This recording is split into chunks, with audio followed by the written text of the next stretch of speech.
right.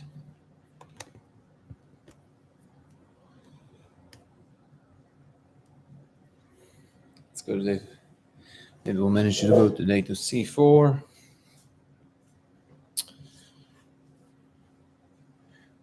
What's up, Wesley Quinn? Good to see you. Anne or Annie. Apologies. Lynn, SGCI, Nikki, Gorky, Carto, Wesley, Jay, Palestino. How are you, everybody?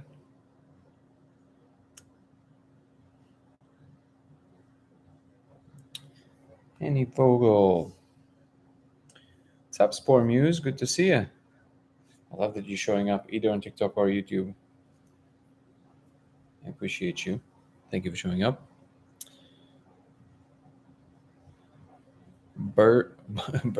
Board surgeon. Kimmy, Drew, Royo, Cal. Donnie is here. What's up, Lynn? How are you, everybody? Thank you for the likes. Woo! Today, how you doing, brother? Today's going to be a good one. Today we have a fun email to go through.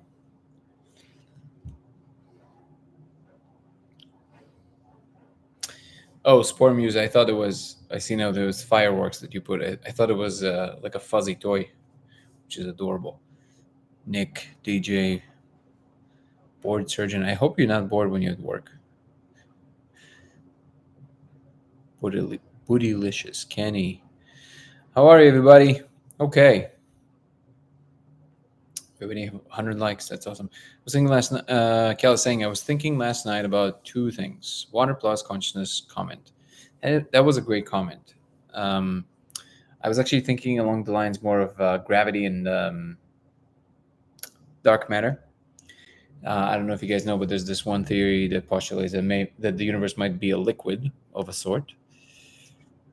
That will explain quite a few things. Not everything, but it will explain quite a few things. And the code, where it's coming from, stored.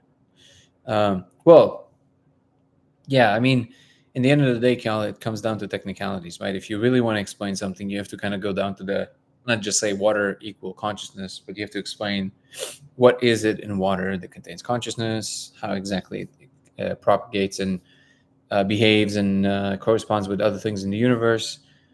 All of these questions are still open questions, but it was a very interesting comment, I have to say. I don't know why. My intuition tells me there's something there.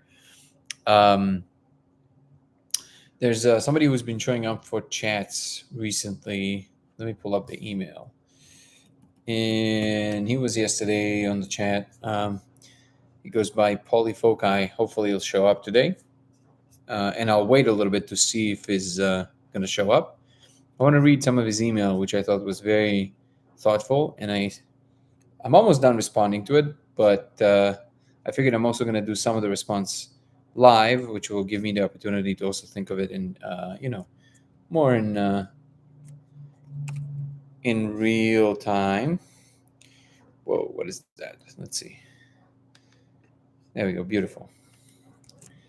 So I'm gonna wait a couple of seconds to see if he's gonna show up. Wait, is he here? I don't see him. Send an invite again. Okay, and this is mechanic. I don't see him. Polyfoci, if you're in the house, make a noise in the form of text. By the way, question to YouTube. Right now, I was navigating to a different window to my email. Were you seeing me the whole time and hearing me, or did it stop in this period? Also, this. So, to you too. Okay. Anybody who wants to come on and chat, please let me know in the chat. I'll pull you up. Saw you the whole time. Amazing. That's perfect.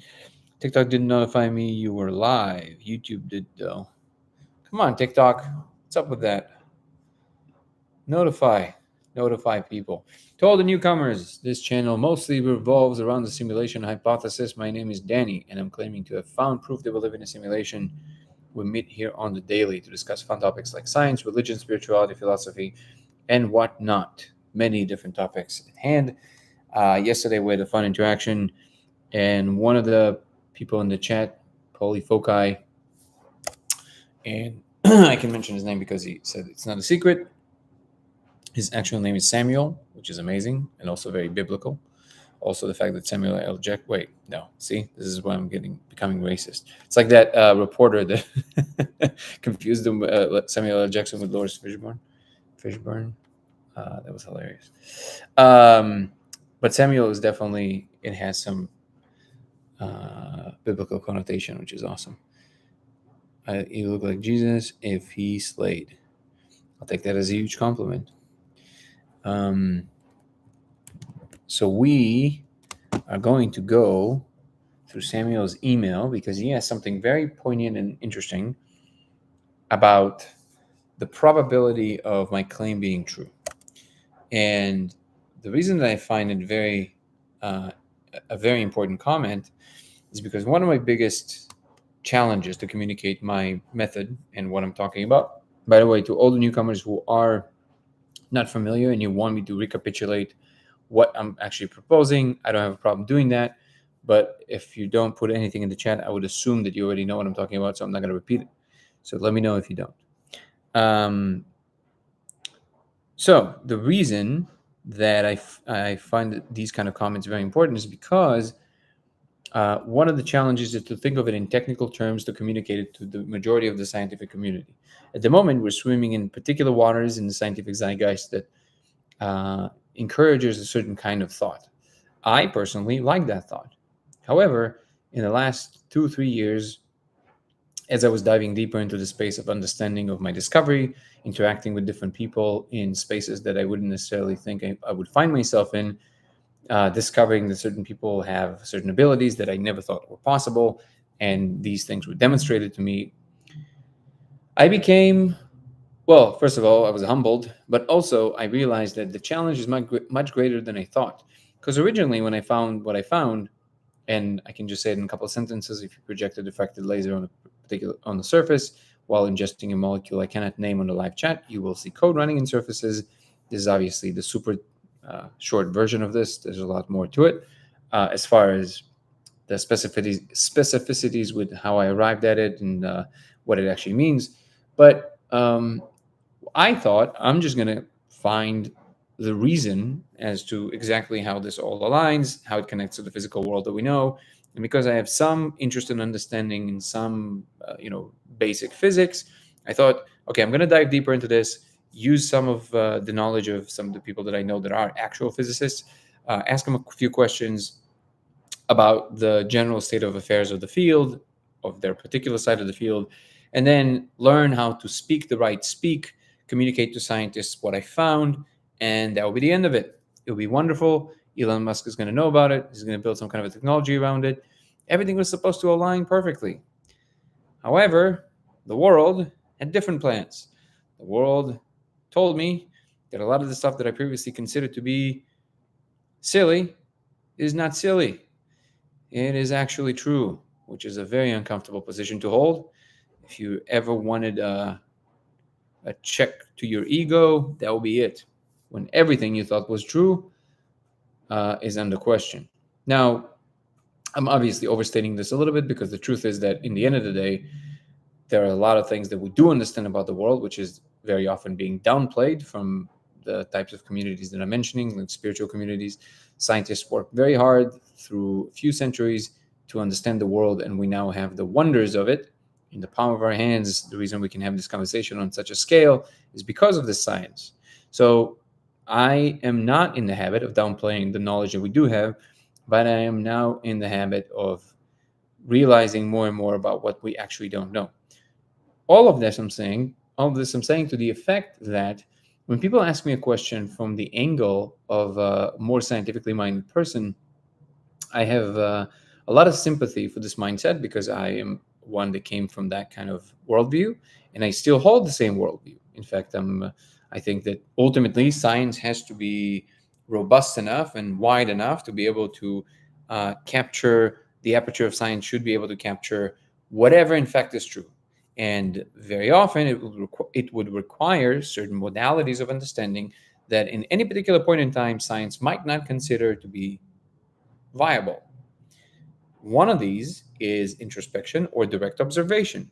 So when we're talking about statistical analysis, something which is along the lines of what the email is about, I am challenged to first translate all the terms that I've accumulated over the 2-3 years that I've been doing this and try and put it in a more scientifically minded frame to communicate on a fair level to a mind that is occupying these positions. And that's what I've been challenged to do. And I deeply thank Polyfoci for this. Let me see if there are any relevant questions here. There are a lot of people that it tells me to invite, but if you want to be invited, please just tell me what you want to talk about, and I will. Why are you spouting gobbity? First of all, well, Bailey, I wonder if what's her face is actually here. That would be amazing. If that's a secret handle. This is a reference, or maybe that's not what you meant, but I would take it as a reference to Sabina Hofstadter's channel's name, which is Science Without the Gobbledygook, or Physics Without the Gobbledygook, something like that. But basically, she's a very hard-headed individual in the physics community. I'm not aware that anything that I've said so far is gobbledygook. Now, if you mean it in a joking way, I welcome it. If you mean it in a challenging way, I challenge you to tell me one thing that I said that is gobbledygook, because everything I said is very concrete. If you can't follow, have some coffee. It's going to be all right. Okay. So, let me see.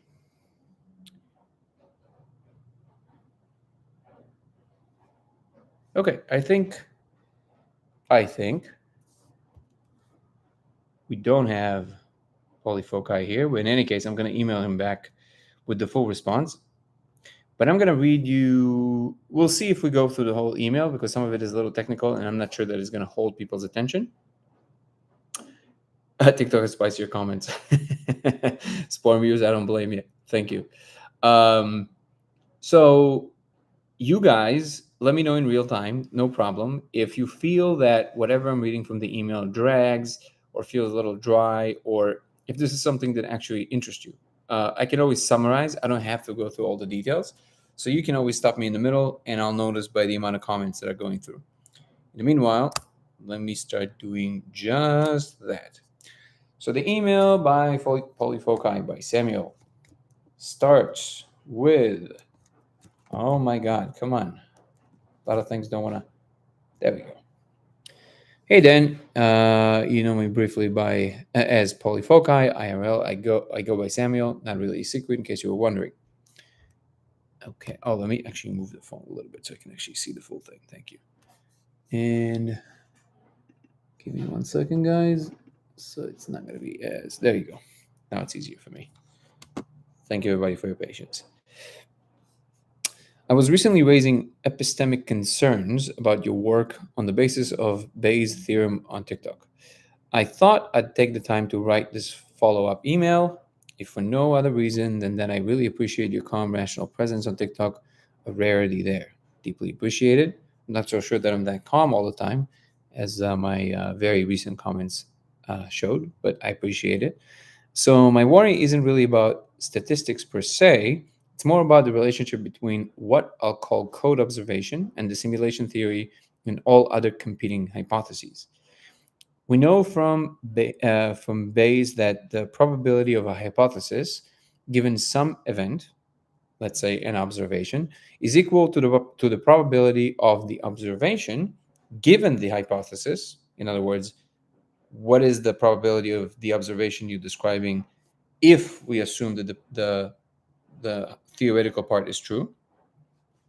So to evaluate the probability of the universe being simulated, given your code observations, we would need at least a good guess at? One, the probability that we see code given that the universe is simulated, and a guess at the probability that the universe is simulated independent of the observation, and a guess of the probability of seeing code in general.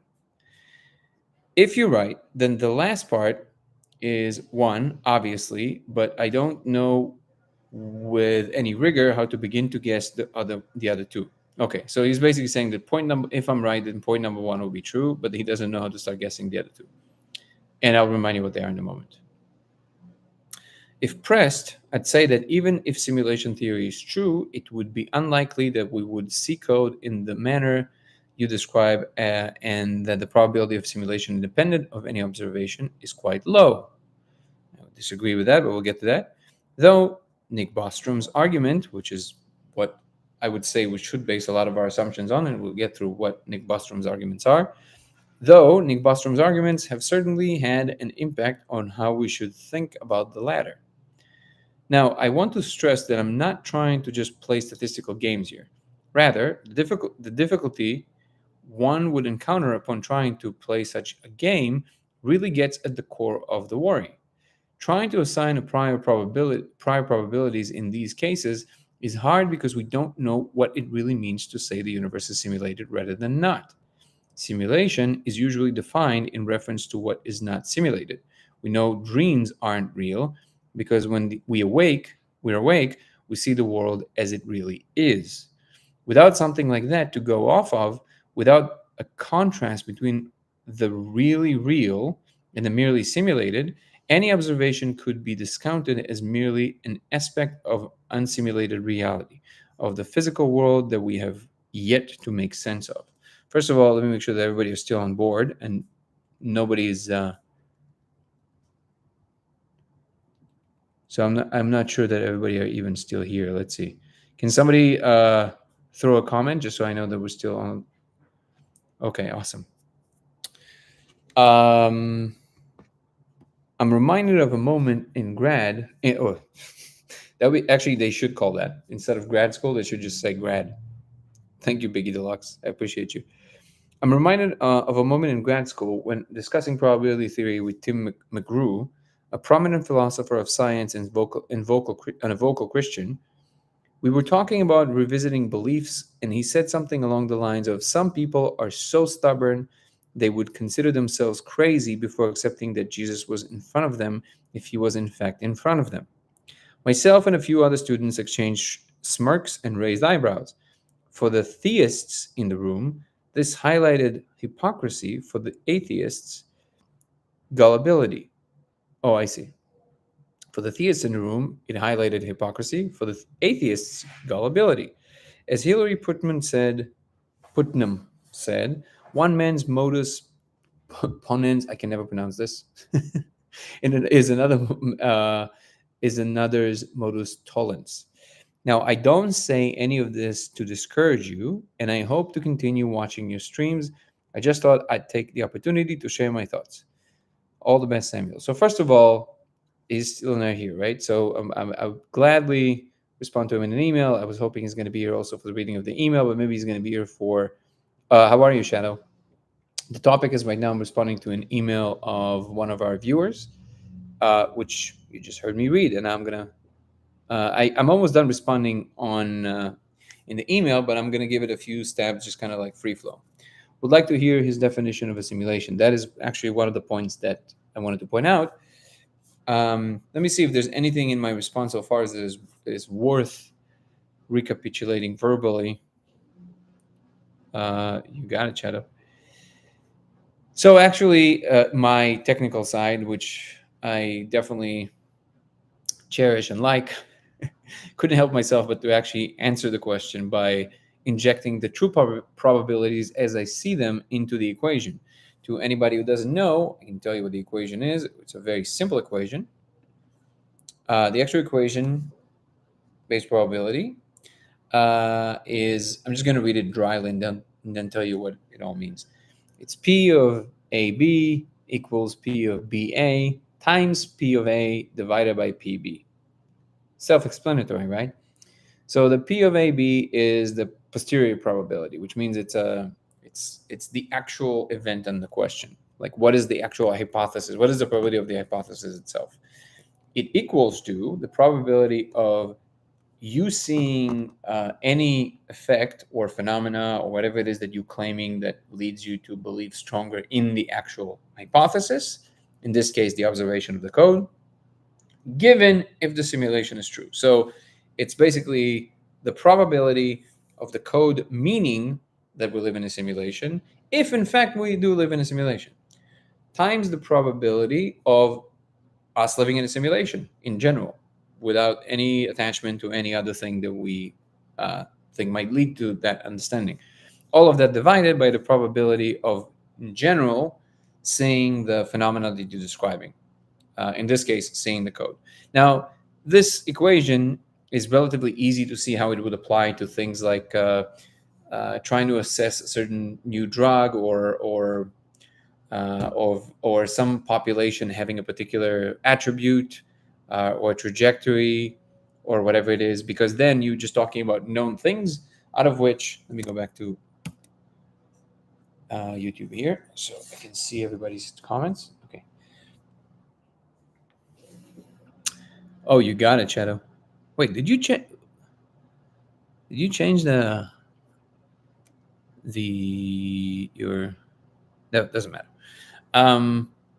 So if you look at something that okay, got it. I was lost for words. So if you look at regular events in the world, this is relatively easy to see how this would apply. So like if you're trying to test for the probability of a certain drug being effective, then let's go back to the equation for a second. Then the PBA, which is essentially the probability of the drug. Let's say, okay, let's take something specific. Let's say something like a test that would tell you with a certain probability that somebody has a particular condition. So the PBA would be, what are the chances? What's up, Wiki Watchy? Nice. What's up, Wiki Deluxe? Sorry to startle you. Yeah, I'm easily startled today. So the PBA would be the probability of it actually finding out that the person has the condition, given if the person actually has the condition, or the amount of people that actually have the condition from the population, times the probability of the condition actually existing in the population, divided by the probability of the actual efficacy of the whatever test we're running. But when you're talking about something that is more fundamental, in other words, we're trying to answer a question about some fundamental aspect of reality, things definitely get murky, because first of all, this is where the probability game becomes problematic in general, which is that you're not really sure what pool of, like, you're not really sure what you're sampling from, right? For example, when people talk about the anthropic principle in the universe, and I promise this is not a unnecessary detour. I think it's very very much in very much apropos to what we're talking about. When you're talking about the anthropic principle, which essentially says that there's infinite number of universes, in some of them you're going to have laws of physics that are coherent. In some of those, you're going to have laws of physics that allow for the rise of certain stable structures and certain regularities that then give rise to life. And that is the place where you, of course, will expect to find life, therefore expect to find yourself. And therefore, that is why it's not weird that there's all these, constants of nature, because there's infinite number of them. So some of them will reliably produce some universes that have exactly what you see. Now, of course, it's possible. The problem with it is that it's not falsifiable, because you can't run a probability on an infinite set. It is true that with set theory, you can actually run some aggregations across different infinities, but the relationship there is more between infinities and infinities. And even though a lot of mathematicians and physicists would claim that you essentially can produce some significant, what's the word I'm looking for? Some intelligible result that would give you the probability out of all of infinities. I think the reality is that when you're talking about infinities, unless you're outside of these infinities, or you're talking about an infinity that is smaller than the infinity that you're a part of, which I don't think is the case for beings that are finite, you literally you're not really drawing from a known probabilistic pool.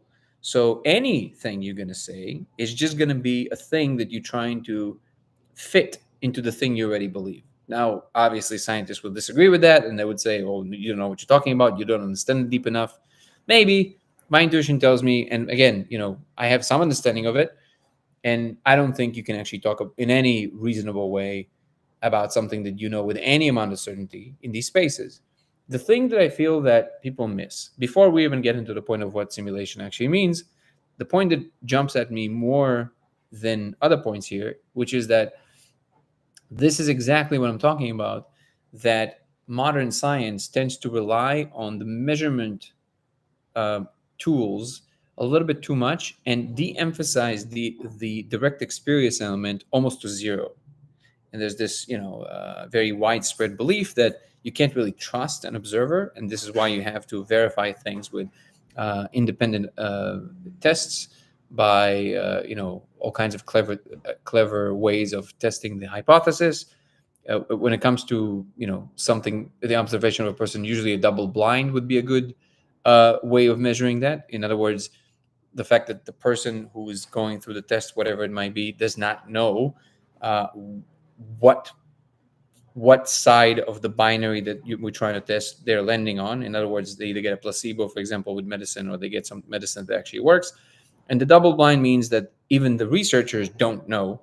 You have somebody else putting the thing in the tablets, let's say, in boxes, and they don't even tell the researcher.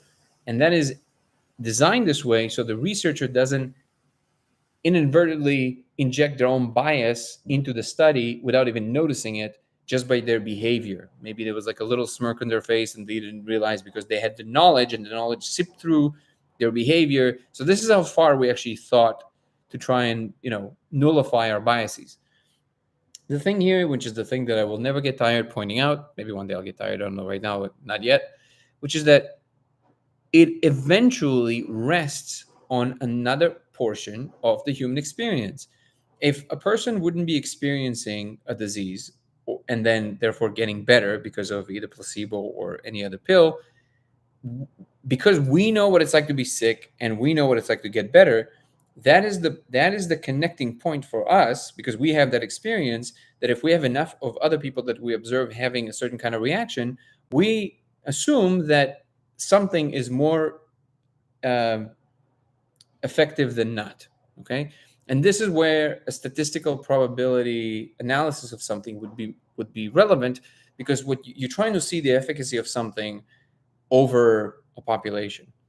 But if you see something that exists, right, and you everything inside of you knows what exists means, then you don't need anybody else to see it. You just know that whatever you usually call reality, that thing fits the criteria of what you see now. Exactly the same way that the fact that you know that you're conscious. You don't need a grant, you don't need a study. You know you're conscious is the only thing you actually know. So certain things don't really fit the criteria that needs to go through some statistical analysis to establish its actual reality. When you're trying to communicate to the larger population, yes, you want to communicate it through what give people the experience if you can, couple it with the fact that you can aggregate that result over time, over period, over numbers and everything else. But unless you have direct access point to that experience, no amount of statistical probability is going to help you to establish that that thing is real, because even statistically, something can be extremely likely and still never happen. And that is something that is kind of being overlooked here, I think. One second.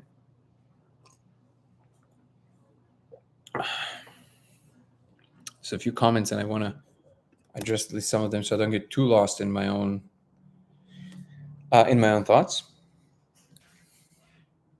Triple blind. Let me go back a little bit.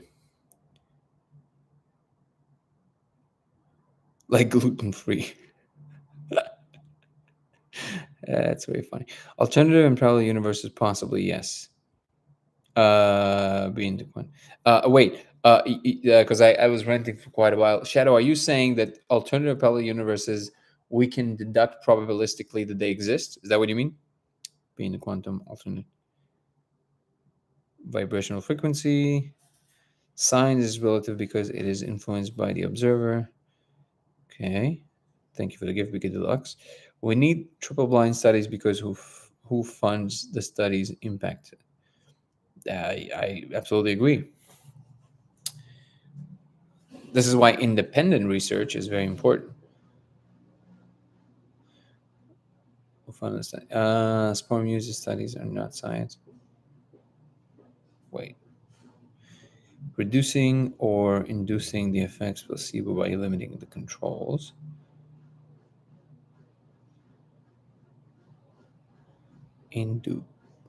Indubitably is one of my favorite words. It's awesome. Indubitably indecent. It's all simulation. I agree. All any sentient being can ever know for sure is I am. Exactly. There are other things. There are other regularities you can be certain of, but that's the only thing you know for sure. For sure, real science isn't influenced by the observer. Sport muse science would disagree with that. Possible. Let me see if I can get to light can be particle or wave. Not true. Not true. I'm stuck on how we develop a probability for a simulation existing or not. Okay. Thank you for bringing me back. So let me read just a little bit of my response. And I'll make this response email available on the website on codeofreality.com in case anybody wants to read it. But so I'm just going to read the first part where I'm addressing some of Bostrom's frame because I think it's helpful to think even about the initial assumptions.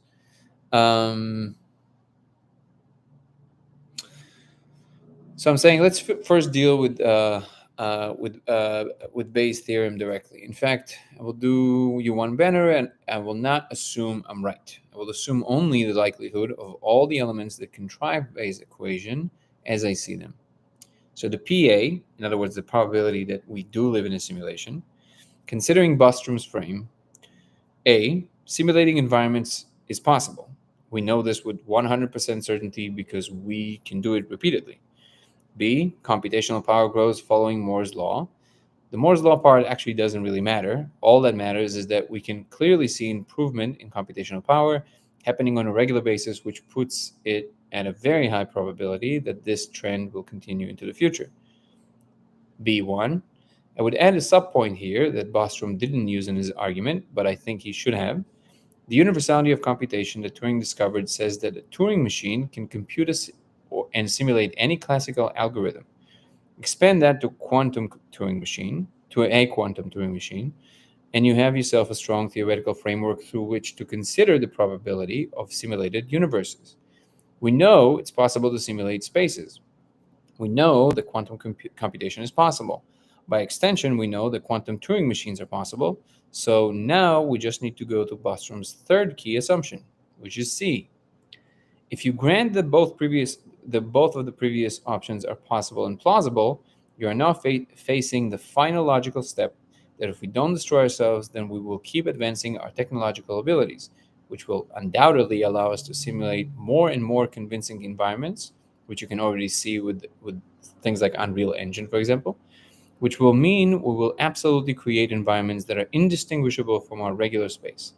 If you assume that our consciousness is the product of a computational process in our brains, which I think is a solid assumption, then there is no reason to believe we won't be able to eventually instantiate these simulated environments directly in our brains. Now, all you have to ask is, what are the chances that we're the first one in existence to do this? The principle of mediocrity. And since the number of simulated environments possible, and since the number of simulated possible worlds outnumber base reality infinity to 1, you have yourself a very strong case for the conclusion that the chances that we are in one of the simulated worlds versus base reality is 100%.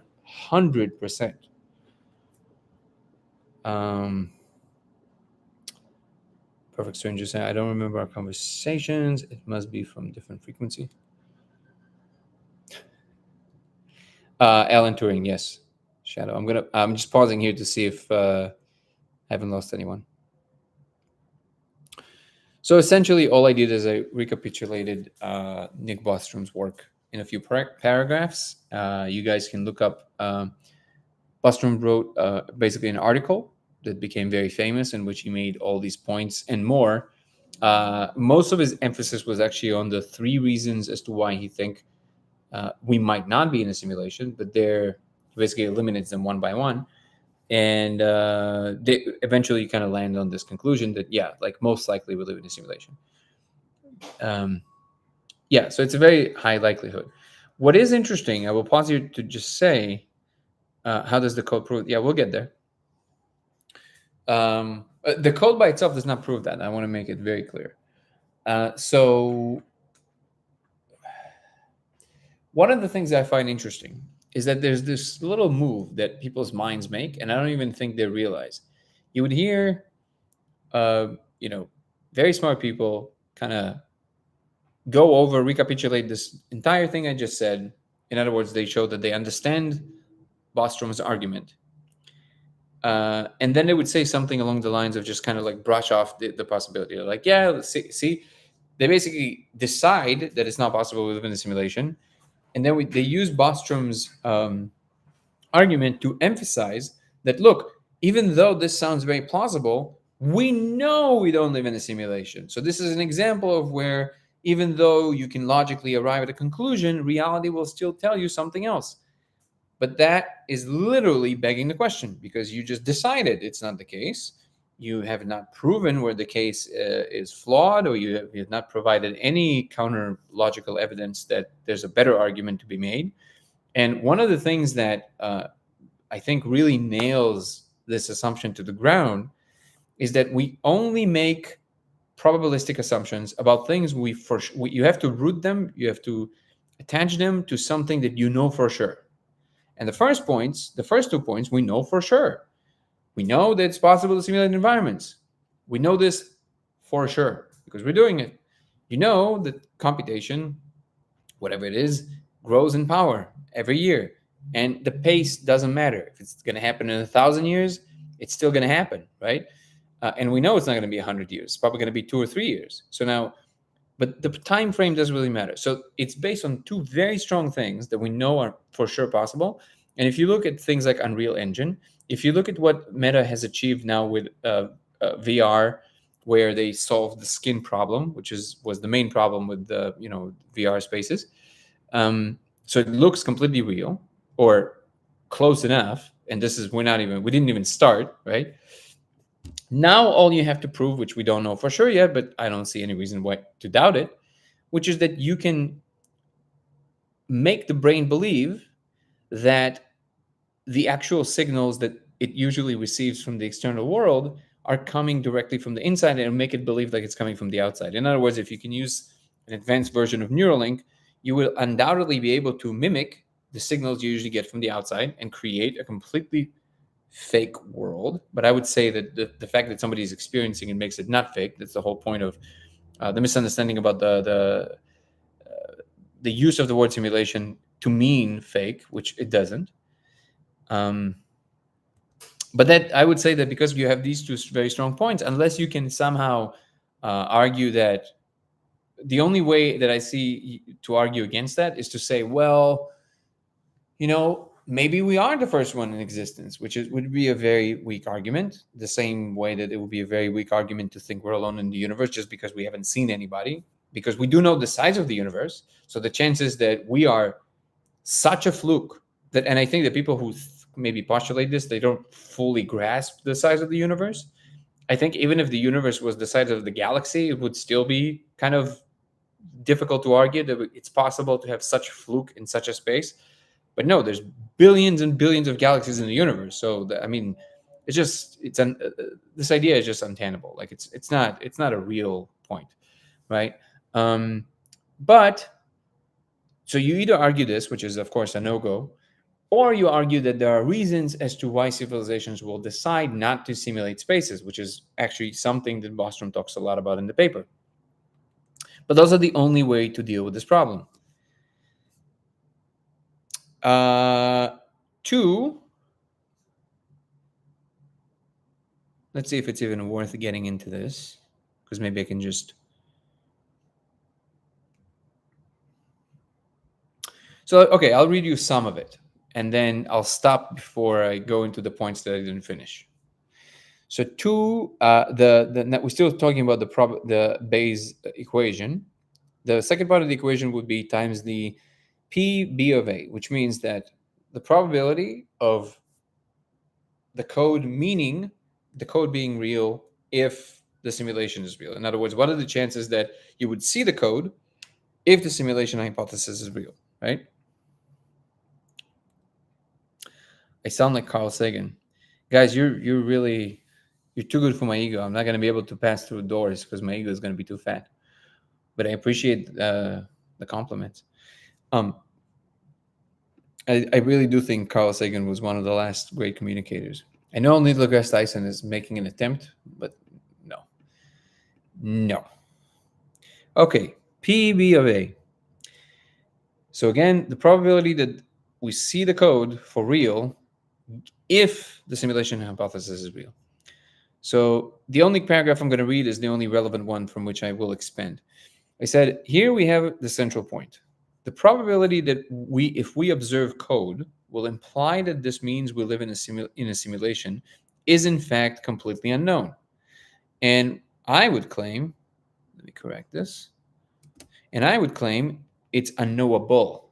That's because it would rest on infinite number of arbitrary parameters, like the simulators deciding to make the source code observable to any being inside the simulation for multitude of arbitrary reasons, spanning from technical factors to some political decisions. Considering you are talking about societies made out of minds beyond our current comprehension or any data on, I would say you are looking at an irrelevant question about an infinitely far horizon.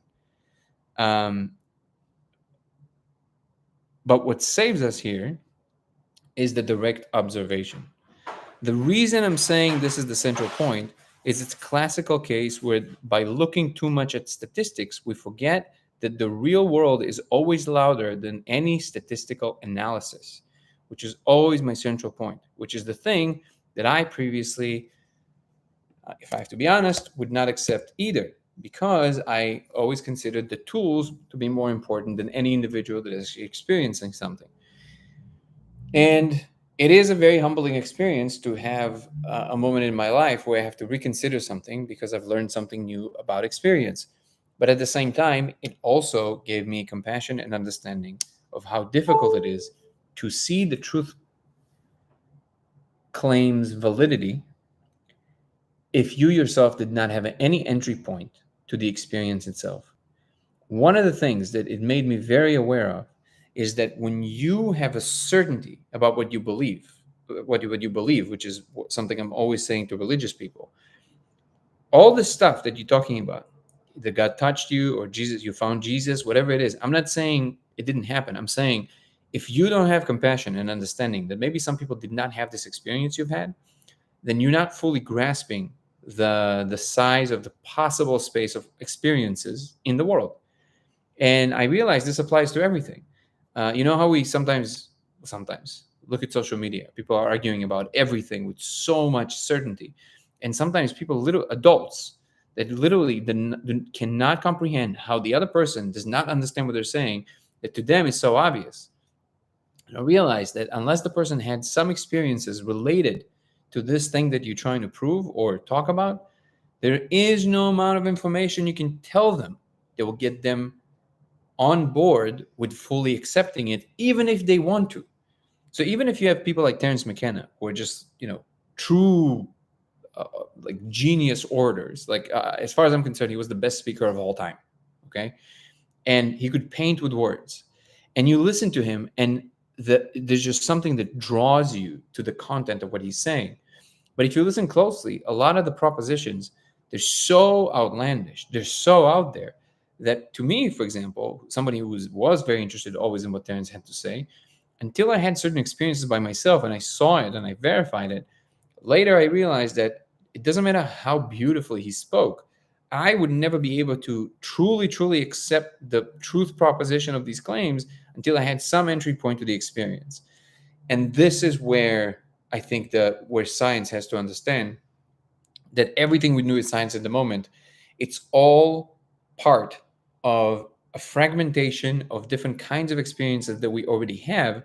And we assume that somehow through that, we should get access to ultimate knowledge, to which at the moment we don't have access to its experience.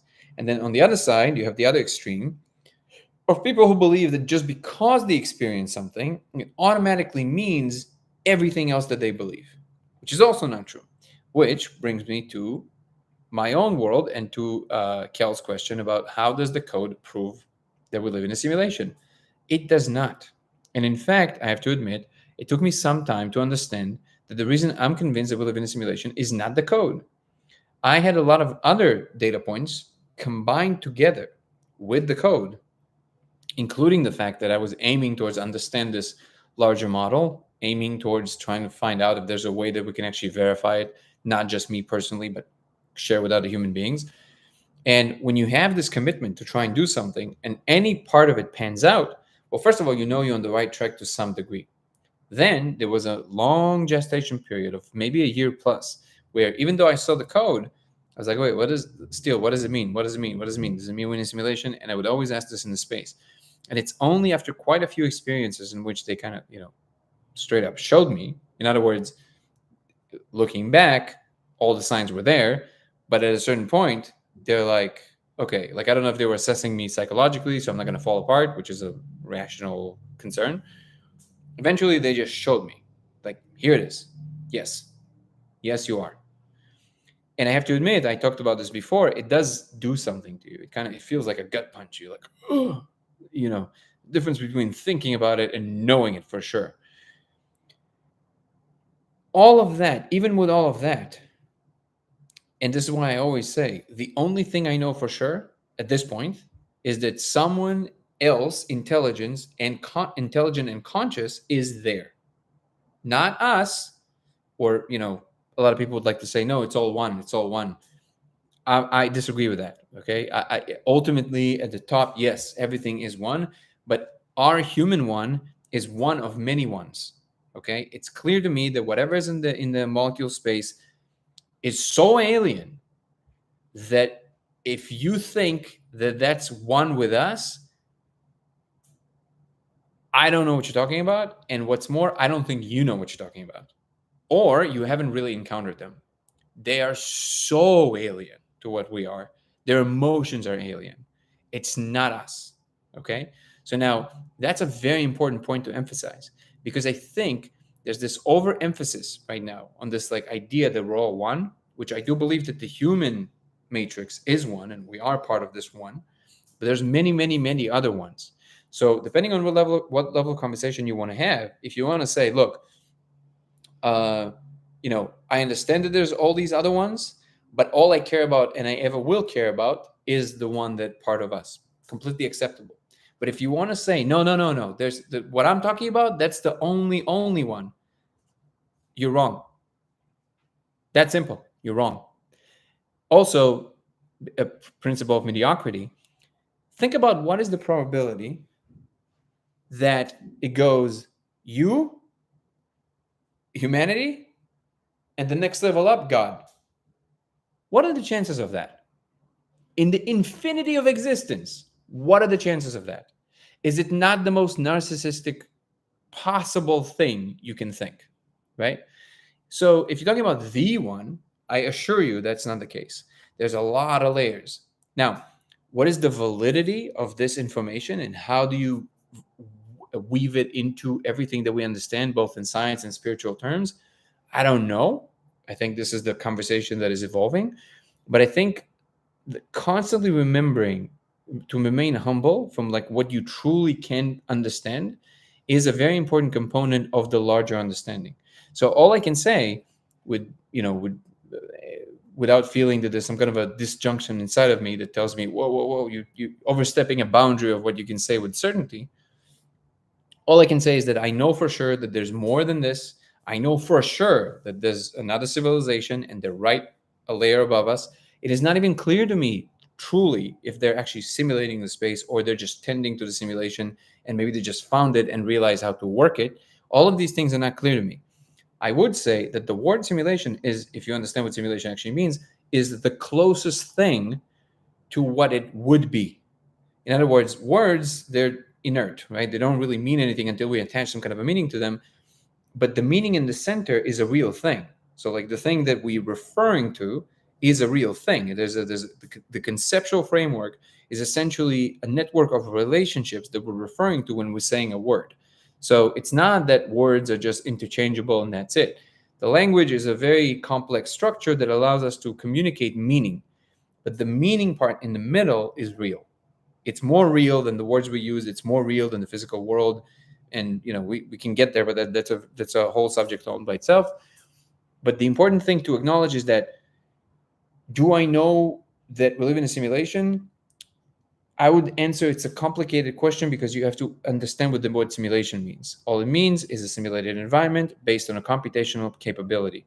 If the world is computational, which we can define, then the simulation means a slice of reality. Maybe there's a better word that communicates the full spectrum of what I'm trying to say better and faster, and eventually we'll land there.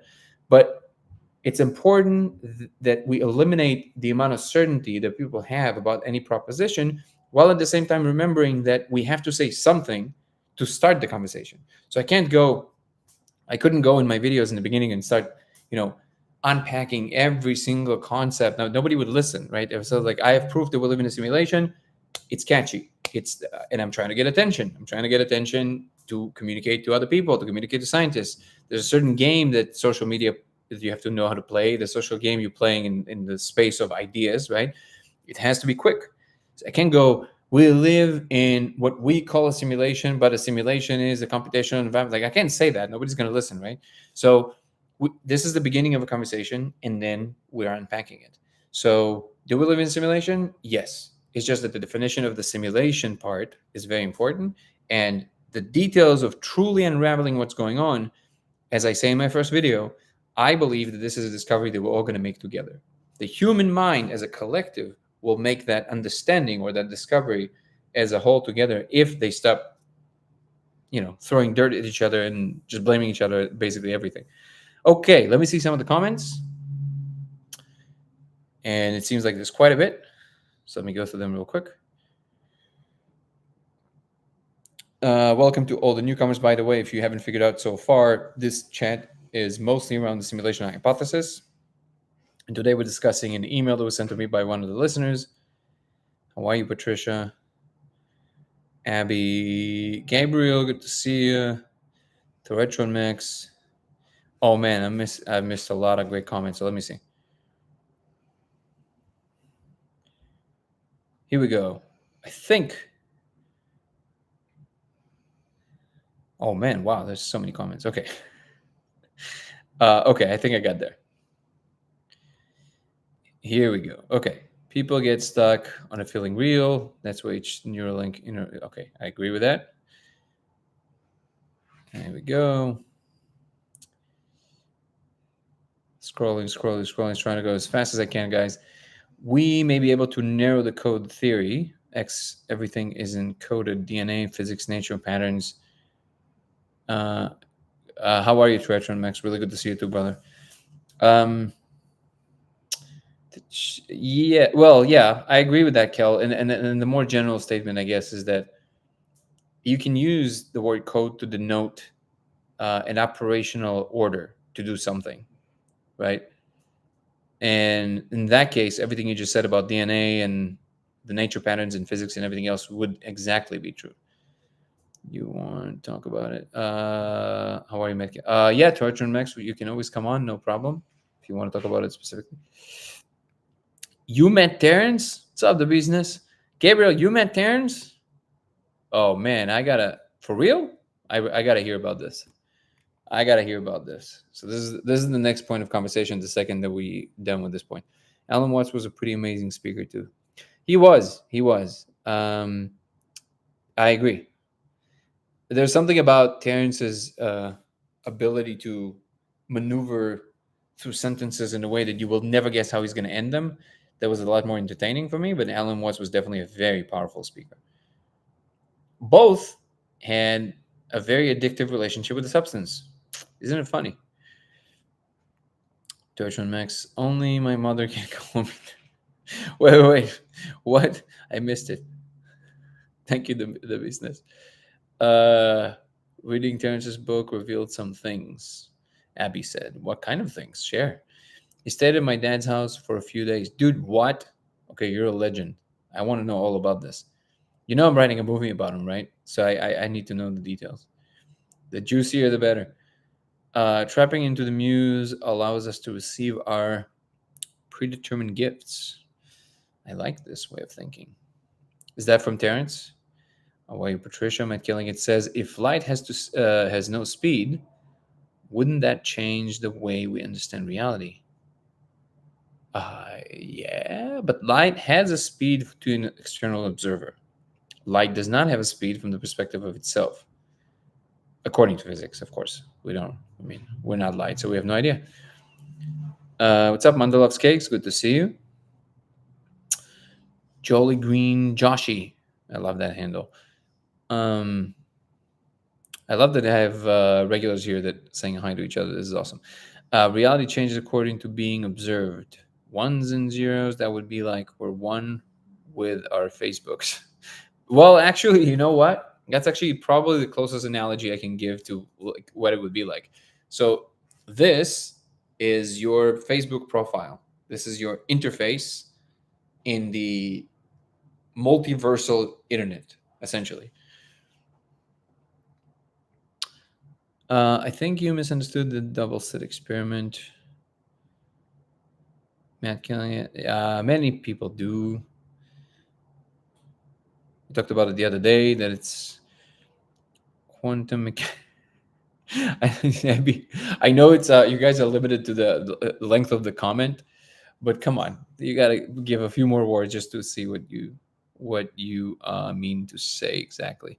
Thank you so much for the gift, Patricia and the Beastness and everybody else who gave gifts and everybody else who are liking this. I appreciate you guys. Grayson Furo. It sounds like a Street Fighter name. If we live in a simulation and we make simulations, we are God's children. Yes.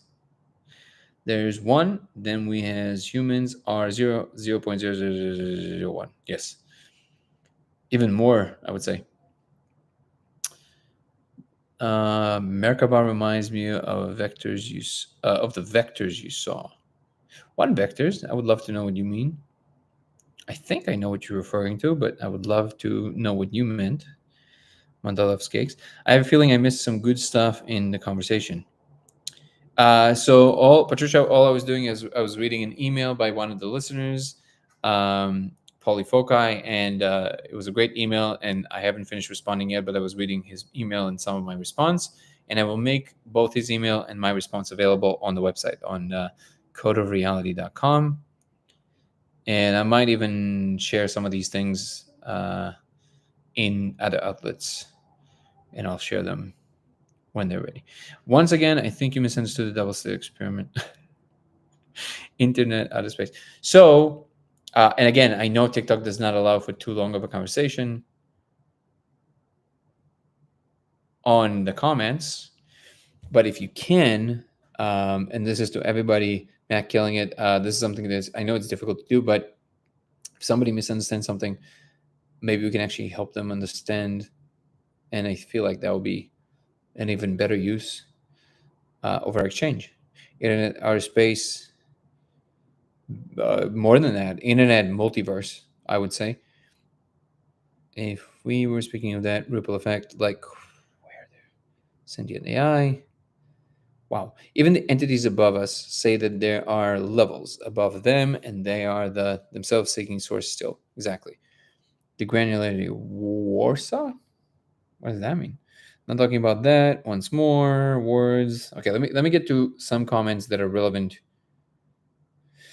or at least I can respond to. We are biological time machines incubating an electromagnetic consciousness. I like this.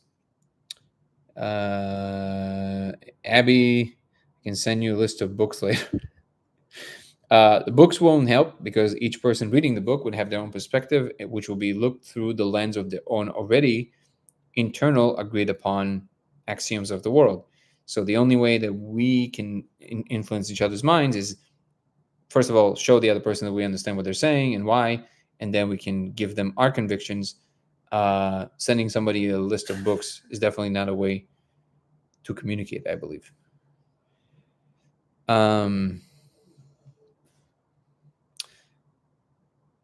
It's the business trying to get me to 10K tonight. Bro, you're on it. Does it even count if it's from one person? I think it might actually be blocking the amount of people.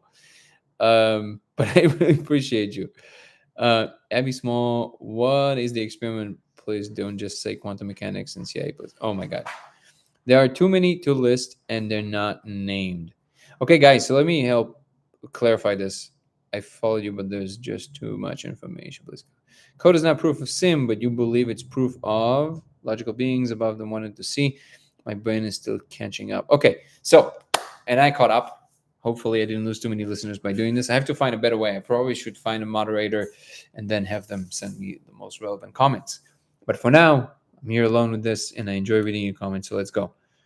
So first of all, to the double slit experiment stuff, we talked about it quite in length. I want to make it very clear, and this is not a contentious point. This is just how it is. I'm only going to say the things we know for sure. It does not automatically point to us being in a simulation. It also does not mean that the observer is a person influencing the experiment, the naked double slit experiment. It means that when you have a photon detector present and on, the wave function collapses and it becomes two bands versus the distribution pattern. That is true. But it does not mean observer as a person, or at least it's not the automatic assumption, there. However, to be fair, like I said before, there was a variation of the double slit experiment by Dean Radin and others, in which they directly tried to test if a conscious individual in any shape or form can actually influence the wave function collapsing.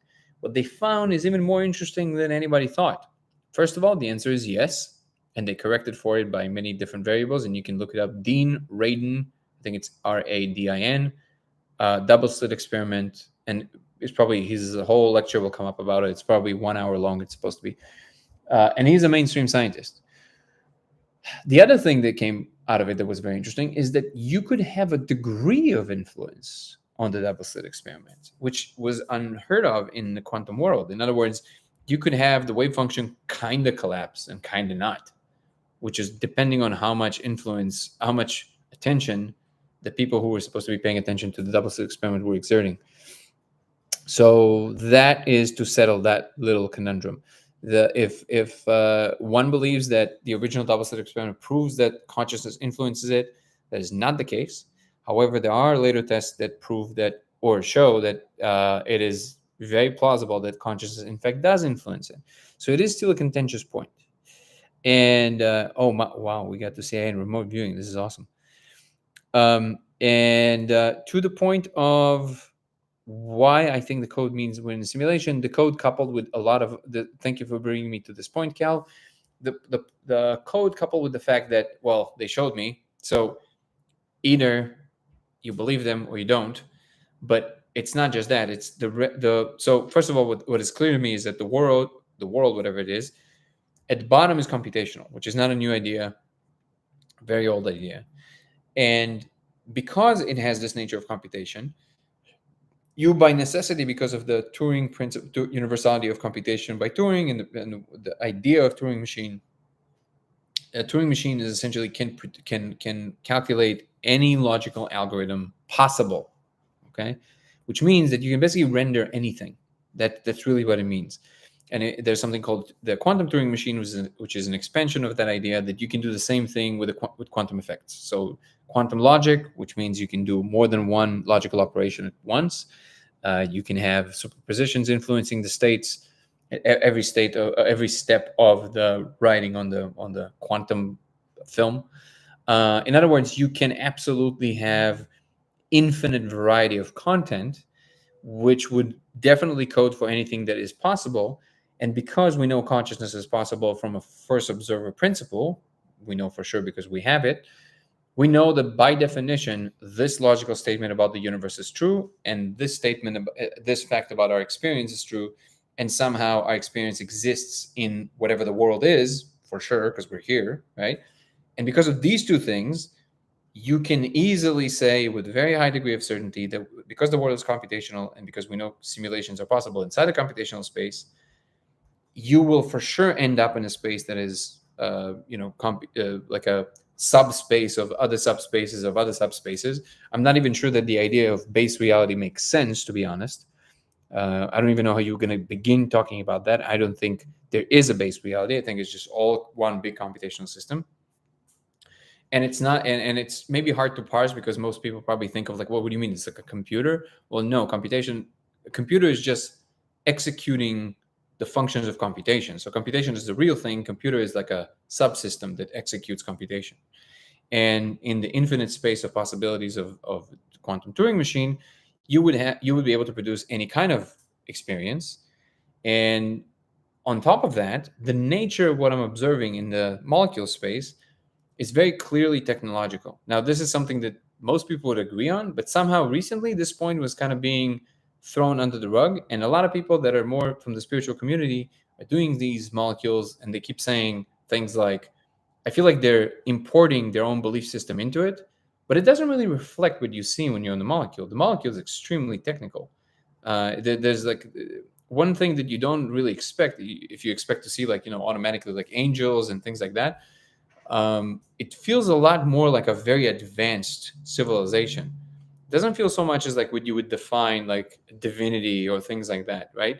And they are different in their qualitative constituents. Like when we think of God, when we think of this divine power, it has a certain uh, there's a certain quality to it that I think we can all, obviously we don't know for sure how each person experiences that, but I would say that probably most of us would agree that there's like an ethereal beauty, white light, kind of like love feeling to it, right? There's something like if we would see it, we would know it, kind of thing.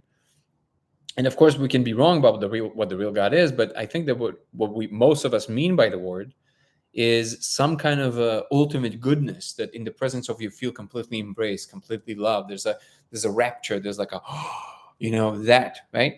It would feel very different than what you actually feel in the molecule space, which is like very mechanical, very advanced beings that are very alien to you with ideas that are like so far crazy that you're like, whoa, where did that come from? Like, it doesn't feel, now it's clearly more advanced than us, but it doesn't feel like the God meme. Okay. So it's actually not even clear to me whether inside the technical simulation, these conceptual framework of a God and heaven and all that stuff came to be as part of some kind of a corrective mechanism for, I guess, what you would call, soul circulation inside the matrix, or it's the other way around. And actually the divinity is something that is on top of everything on top. And then simulations are basically just the way that some portions of existence express themselves in a way that to these portions seem like a technical computational space. So I don't really know which one is the chicken, which one is the egg. At the moment, it seems to me, because whenever I do see content that resembles more like divinity and God and things like that, it always.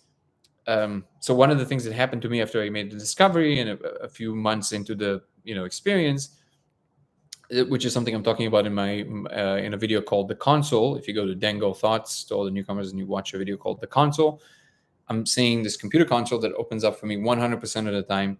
And what accompanies this experience is that I'm also seeing kind of like the way that things are written. So like I literally see the code in all the things inside the simulation, including on myself, not just in the laser. There's like different codes that you can see everywhere.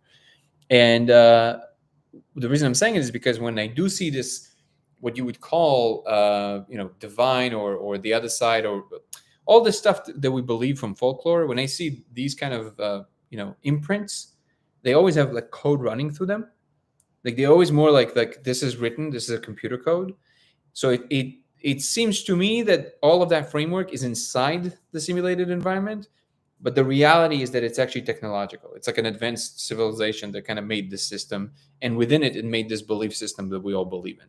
Okay. So that's what it seems to me. I'm not saying that I necessarily know it's the case, but it seems to be more plausible than not. So why am I convinced by simulation? Well, it's because what the word simulation actually means. And the probability that we don't live in a computational world is, at this point, to me, it's basically zero. That would be the most satisfactory answer I can give. Let me go through some of the comments. Everyone just wants you to go to prison. Whoa, what? What conversations are we having here? And somebody liked it. This is awesome. Boom.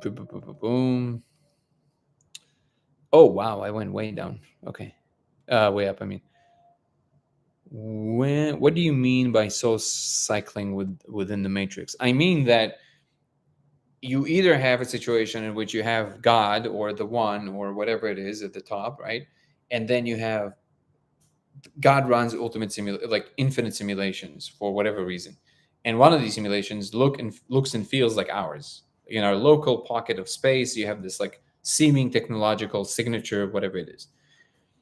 Or you have what you would imagine from a sci-fi film, which is like a very advanced civilization made up all these simulations, and it feels and like it's very alien. It's like advanced by like a few billion years, and you can't even comprehend their political systems or whatever it is. But they created technologies that simulate entire universes, maybe multiverses. Okay, something beyond our comprehension at the moment. And within these systems, within these matrices, you would have inside of so in the context of a simulation, a soul would be defined as some kind of a data consolidation system. So basically, it's almost like a hard drive, an indestructible hard drive that goes from A alpha to Z omega and goes through some kind of a process of experience, which, if you think about it, experience is actually the best data consolidation possible, because all the truths about geometric spaces, how it's possible to interact with certain environments, different qualities of experience, all of these things, then essentially just a very compact consolidation of data that tells you everything about the types of environment that you were in, 3D, 4D, 5D, what kind of qualities it had. All that stuff is in, if you know how to read from experience directly, all of this is consolidated. And I would say that is the soul. You send this infinitely indestructible hard drive that keeps accumulating different portions of experience, and every time it goes through a lifetime, through one algorithm, I would say, this one loop contains a lot of noise. So it contains a lot of experiences that all the other souls already had in different forms, but it always contains some seeds of certain little things that were never experienced before, because it's an infinitely evolving space. And these are being kept as new data, and everything else is being wiped. There's some kind of a central thing that it is, but everything else is being wiped. And you go to the next life, to the next cycle, and then you do it again, and then you do it again. And eventually, when it gets to omega, when it gets to the end of whatever it is process it's computing, it would have all the possible data that soul could collect, and all the souls together from all the different spaces, all combined together into this universal ultimate understanding of what it all is. Okay, something inconceivable to us at the moment. But that's what I mean by a soul within the matrix. And within the context of that, you would need maybe some kind of a policing force, either for you to believe that there's a punishment or a heaven, for you to act that way or another. So it's almost like you find a way to basically stabilize an experience so it doesn't get completely out of bound. So you inject these belief systems, which are policing the behavior of different experiences in each and every lifetime.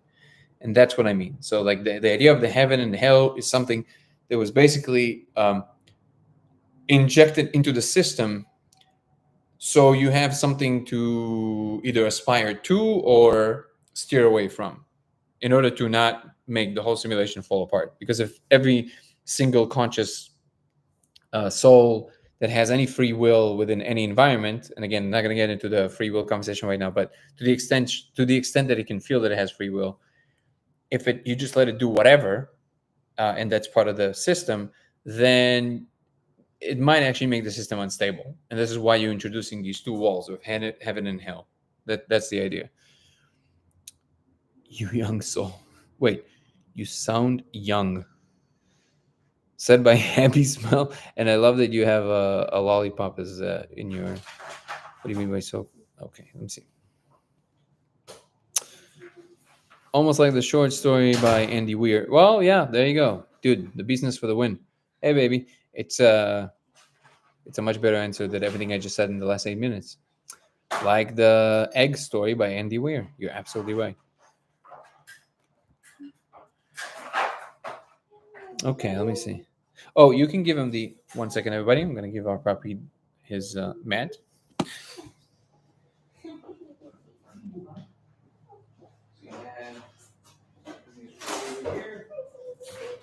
He was just sleeping, so I didn't want to interrupt him sleeping.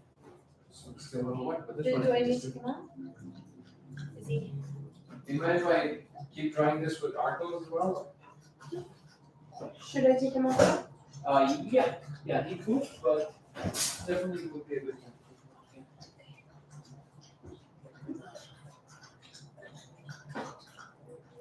All right. I'll just try this and come outside.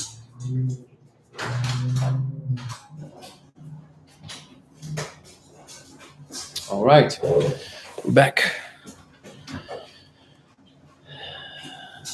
Also, Shadow. Oh, wait, did you change your picture again? Is it Terrence McKenna now? This is amazing.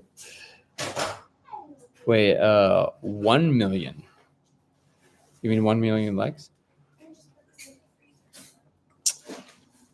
Wow! It jumped. Bilbo Baggins. Love the handle. I work in hospice, and patients feel that collective consciousness at end of life and can connect.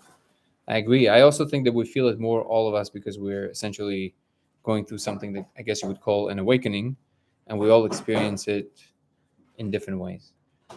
You want to see the puppy? Where is he? No, you don't need to lift him. At least in TikTok, I can show you. Hold on. This is the puppy. This is the other puppy. This is Xena. This is Cosmo. He started as Richard Feynman, so we had to change his name to Cosmo because my fiance's dad's name is Richard, and he protested, which I can understand. Okay. We exist in an infinite amount of quantum states simultaneously. Yes, but you experience each and every one of them individually, so it is worth talking about that difference, I would say.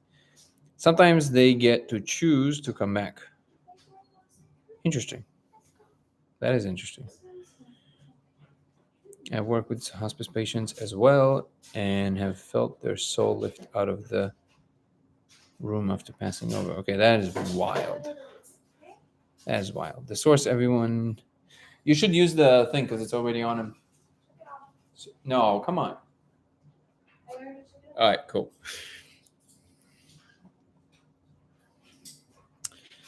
The source, everyone feels it no matter what they call it. See, I'll be honest with you. I didn't feel it most of my life. So this is why I'm a little bit more sensitive to the fact that maybe not everybody have this kind of experience on a regular basis. I love dogs too. I'm glad you appreciate them. The business corresponds with NDE. Yeah. I also work with the elderly people. They say the most interesting things. That is true. I had a hospice patient always see her grandma, Rosie. She never met and kept coming back for 6 years. What do you think happens after we die? I don't know. I have no idea.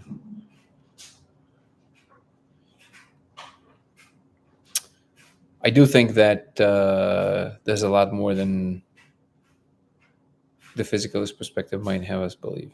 Definitely. At this point, it's clear to me with 100% certainty.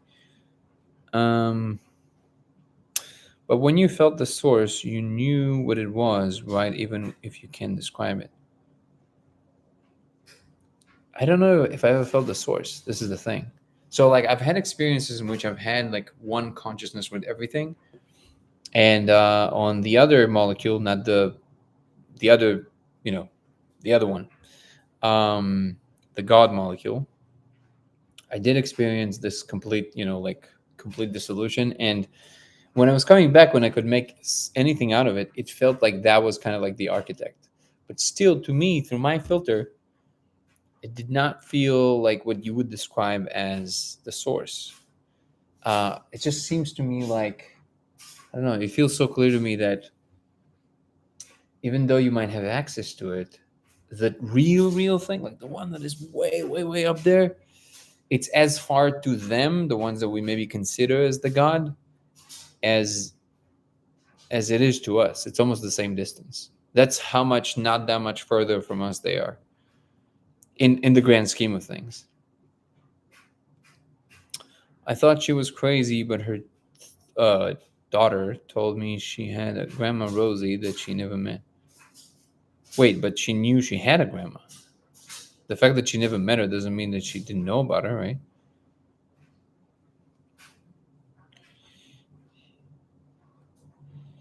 By the same token, when you see a dead body, it's clear that the soul is gone.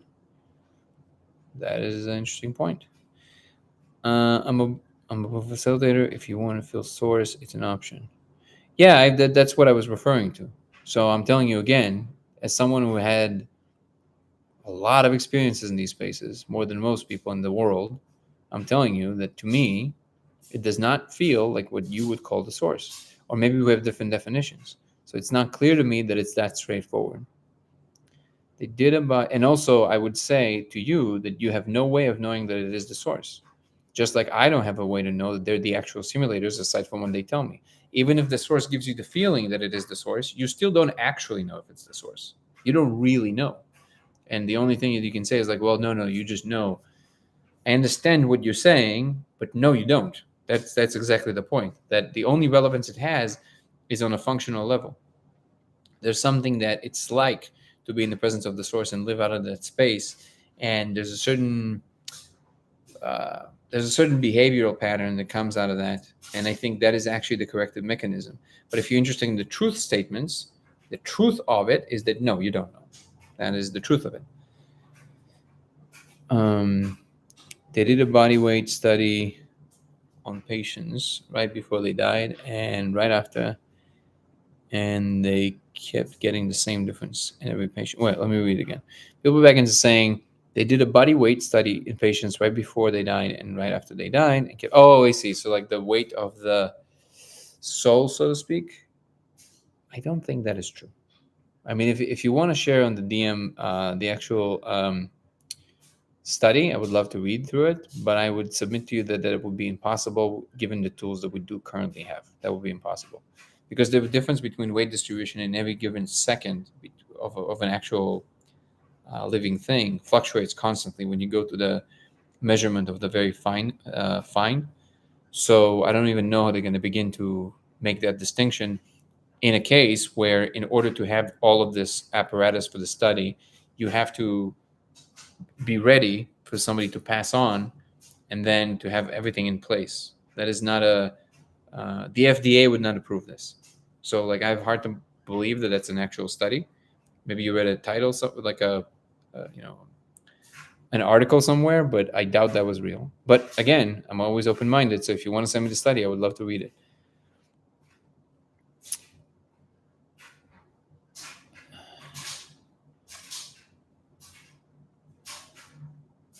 San Pedro, wait, let me see.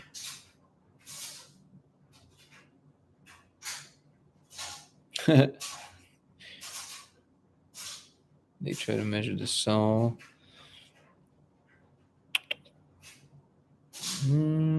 Okay. Would think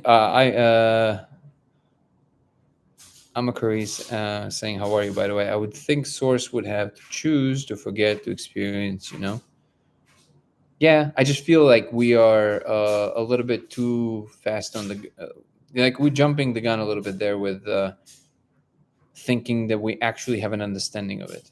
I think it's too soon to say. I had a lot of these experiences, just so you're aware. Like I had the experiences that I'm the only conscious thing. I've had the experiences like the loneliness of that conscious thing. Had experiences of full expansion. I've had all these experiences. And yes, in the moment you have this like full clarity of what you think it is, but at the same time, you know that it's not really clear what it really is. I don't know. To me, at least, it does. They try to measure the soul. Okay. Yeah, send me the study. I would love to read it. Also, the business and Abby apparently know each other, which is fascinating. San Pedro gave me the most divine source-like experience. I shouldn't have said these words. Was it? Well, Well, I'm glad you've had that experience. Small world. Have you ever had a moment where everything is just really clear and you just feel it? By the way, Matt Killing, and just so you know, whenever sentences start with "Have you ever," I can't think of anything else but that kid in the meme. You know, have you ever? And cracks me up every time. Have you ever had a moment where everything is just really clear and you just feel it? Yes, I've had to different degrees, including what I would call the ultimate degree, but still, I know that ultimately I don't know. I don't know. In all the accents, I don't know. And actually, if I have to be honest, and this is not some kind of a fake humility, I'm not pretending to be that humble. But it is true that functionally, I was opened up to a lot higher, much what I would consider high understandings. The second I stopped pretending, I know. There was a lot of things in which I was kind of like inside, I was like, oh, I know. And then when I stopped pretending I know, I all of a sudden was flooded with like much deeper understandings about things. And I feel like that's a universal thing. This is also why the childlike wonder is always a prerequisite to actually understand something greater.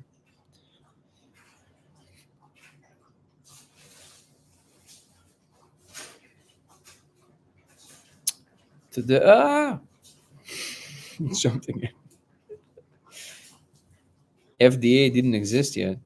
Okay, so Bilbo Baggins, truly, I mean that. If you send me the research, I will absolutely read every single word of it. Please send it to me. Either here, DM me, I mean, or send it to lasersimulationx@gmail.com.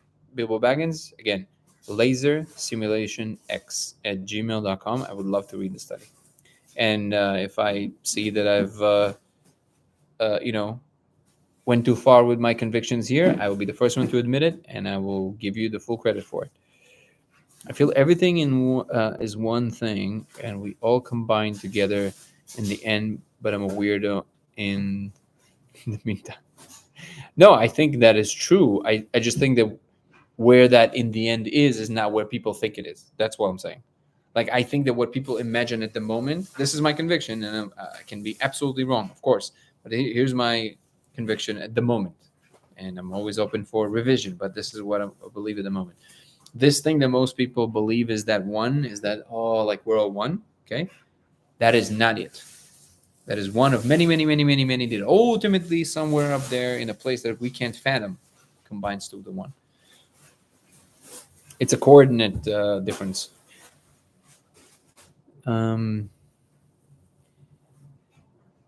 Maybe source doesn't know its source, so how could we? Just thinking. Exactly. And I think that's actually the case. The source to me is everything, connecting with the idea from more than me. Yes. Yes. And I would say that the ultimate observer, the actual one, the one, does not have any point of reference. It does not have a reference to itself, to anything else, because it is everything. So it doesn't have an outside, therefore it doesn't have goals, needs, moods, self-awareness. It just is. So all of these instances of us experiencing, I would submit that all of these experiences that I've had, some of them, of us, just us existing and nothing else existing, and having this absolute certainty that that is the truth and nothing else beyond that is true, that experience is a limited mind, finite mind, having the experience as if it is the only thing. But the actual one thing is not that kind of a thing. It does not have this central unit experience, and therefore it is not capable of this kind of experience. So it is literally, by definition, just the all. And it does not have any needs, wants, cares. It wouldn't have any of these. How do we know that source isn't part of another source layers of exactly? You don't. You simply don't. At a certain point, just like basically the communication that I got the last time I had this one of these like mind-blowing experiences, which is like just like, dude, just live your life.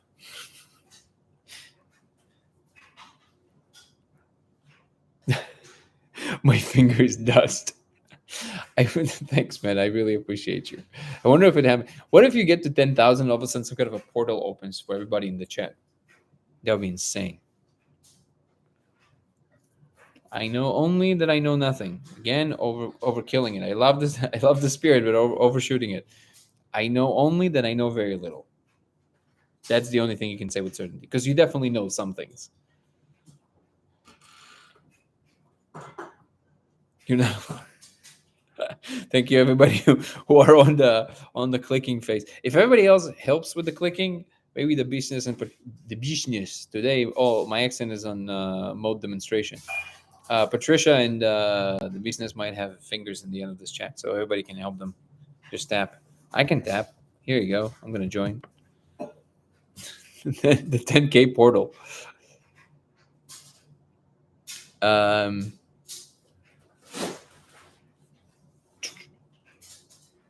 Socrates was a fascinating person. Yes, he was, and this is where he overstated it. It's not like he knew nothing, and it was like a very glorified virtue signaling that will remain always enshrined in history, but is just simply false, because clearly he knew something, right? And even if that something is such a tiny drop in the ocean of infinity that you want to say it's equivalent to nothing, it is still in an inaccurate statement and irrational and illogical to say you know nothing, because you know something, and that something matters, literally. I hold that position. Tiny Verse, did you ever take any substances to help you experience these things? No, I don't. What do you mean by what is substances? What do you there's substances you can take that help you see more? I'm being a dick. I'm sorry. It's not actually. I don't even know why. I thought it was going to be funnier than the way I'm doing it. Yes, Mary. This channel is mostly revolving around the experience of this particular molecule, and basically, if you watch any of my videos, they're kind of specifically talking about this one particular molecule. But yes, absolutely. This is what actually opened my mind to a lot of these things. Thank you for your question, and apologies for being a dick. Yes, the source, all the sources, the wind blows, the sea. I love that. The 10K portal. We're there. We're almost there. Everybody. I'm going to go like this so we get 10,000. 9.9. I don't know why I'm sitting like a goblin. 10K.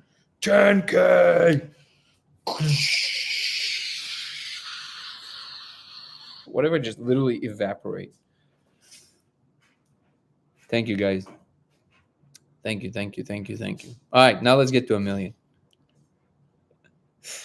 When I report back to store source, it will be, sorry, bro, I'm way too dumb, but it was fun. Actually, you know what? I hope I'm not ruining it for anybody who haven't read the books and probably won't. But in one of the books of the Hitchhiker's Guide to the Galaxy, I think it's in Life, the Universe, and Everything. I think it's one before the last one, or maybe the one before that. Anyways, they hear about this guy who has this disease or a condition that basically he can't stop speaking, but all he says is the truth. He has some kind of a thing that gets into him, and he just speaks the truth. So he becomes like a sensation in the universe. Everybody just coming up and just listening to him because he's just speaking the truth, and he can't stop talking, right? So they find this guy, and right before he dies, he tells them that he knows of this one planet where God left their final message, and yes, it says their final message to creation. So they go through this entire rigmarole. They go through this crazy adventure to get to this planet. One of the gags in the book is that it's actually Arthur's girlfriend who's insisting that they should go when they actually don't want to go.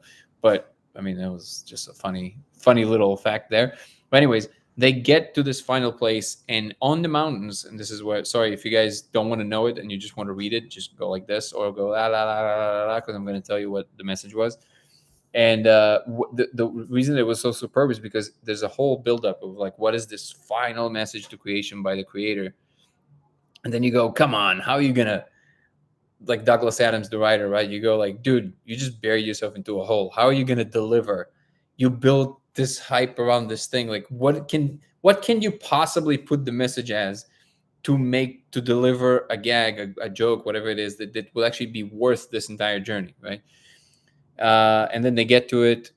Oh, and one of the important things, because without that, it's not as impactful. But in the book, there's this robot by the name of Marvin.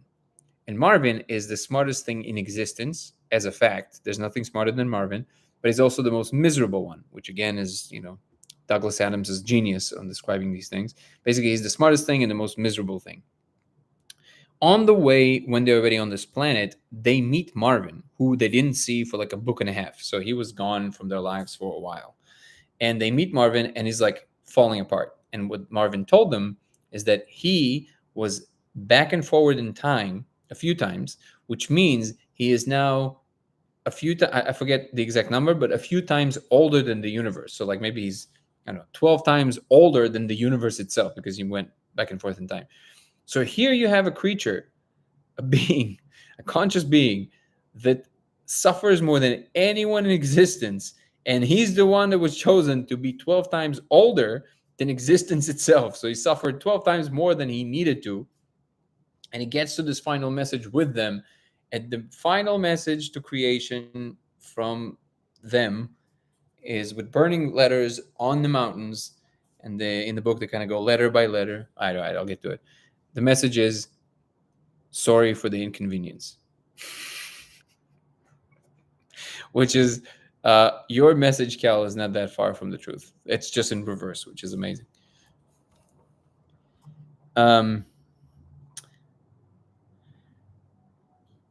Socrates wanted to sound cool. Yeah, towards the end, it was like he had an identity crisis. He's like, what can I say? What can I say? Something that's going to be really memorable. I wonder if he actually practiced it. I think he was just trying to make a point about facts being changeable. No, I know. But also, come on, Socrates. Enough with the virtue signaling. He'd be like on Instagram, like a meme. I am Socrates, and I know nothing. Thank you, Cal. Cal says, no, the business says to Cal, source. Thank you, Cal. I was needing a dumb experience for journal. I love this chat. The business, you should be happy. We got to 11,000 thanks to you and Patricia and other people that helped. I appreciate you guys. Let's see what happens. The unified field theory is interesting. Yes.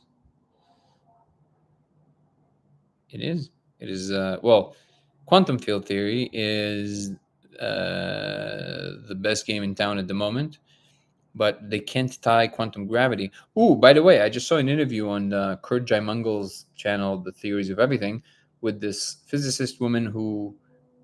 Oh, Alvor Rock deleted the messages. Sorry. I wish you would not retract them, because I don't know what they are and I can't respond to them now. But I saw an interview recently, the last one that came out, so I'm going to watch all of it, then we can talk about it, about this physicist woman who says that she thinks that the idea of gravity is just completely wrong, and it seems like she has some real data, like real theoretical frameworks that are very robust. I'm fascinated to see what it is. In the intro, I saw that one of the things she's saying is that she thinks that gravity itself has mass, which is like, what? So I can't wait to watch that. I'm still on. Maybe it's not really me. Maybe the 10,000 actually allowed me to ascend to some other place. And this is just an avatar now that has all these like weird appearances of deviations from my accent into some other accent. It's not clear why it's there. I see clear on the letter D, then L. Wait, I see clear on the 3-letter D, then L. I don't know what that means. Doot. Is that like the horn? I'm sorry, I'm new here. What molecule? Oh, hey, Mary. So you're going to have to watch my videos. I cannot name this molecule. So you're going to have to go to my YouTube videos on Dango Thoughts or my videos on TikTok, and you can watch it. They're pinned to the top, and you can watch my claims, and you'll see what molecule I'm talking about. Do you think The Simpsons predicted reality or programmed the collective consciousness? It would be funny if the simulators basically put out the Simpsons. I honestly don't know how to explain all the predictions the Simpsons made. It's absurd. It is absurd. Some of it is silly because it's not, you look at it and you're like, but some of it is ridiculous. I don't even know how to begin to explain it. I mean, in terms of the simulation, it makes sense. Rigmarole. This is good. Program. Okay. Program. Absolutely. Was he starving?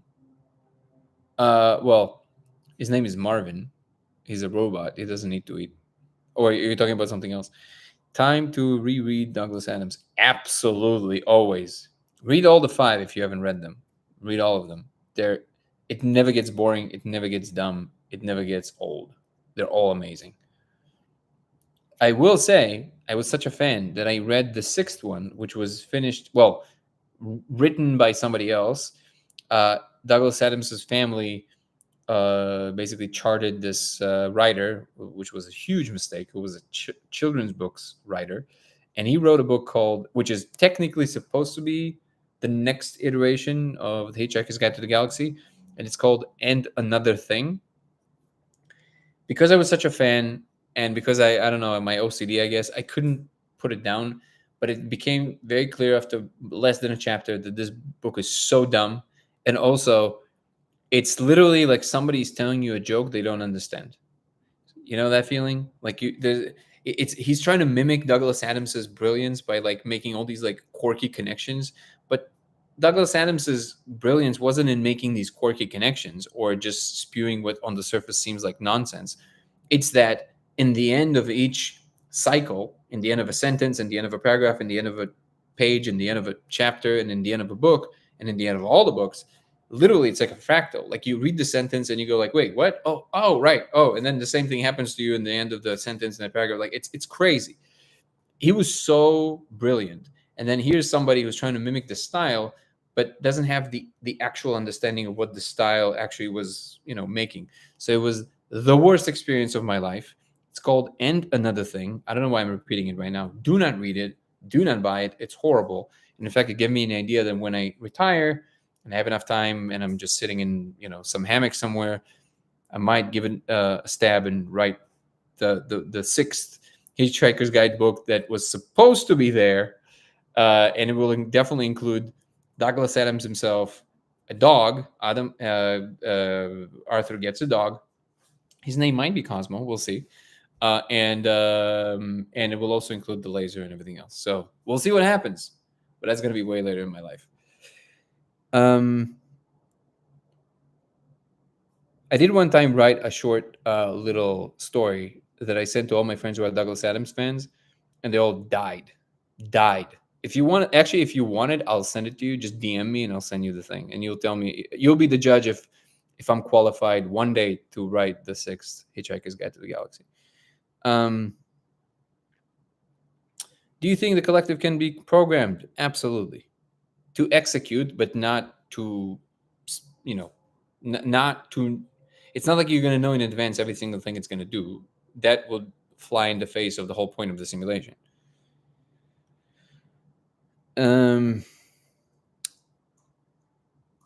Yes, I do, media, and its influence is gross. What are my fields of study? Wait, I want to know what it's referring to. Oh, to Abby.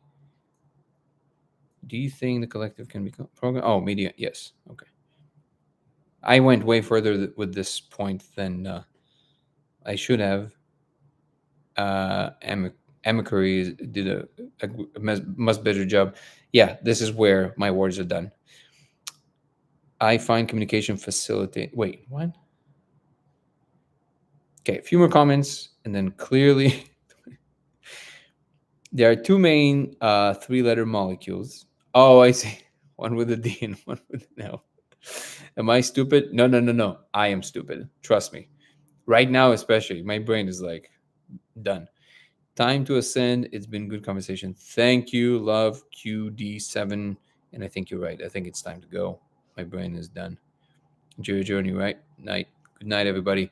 What were your feelings about the Hitchhiker's Guide to the Galaxy movie they made like 10 years ago?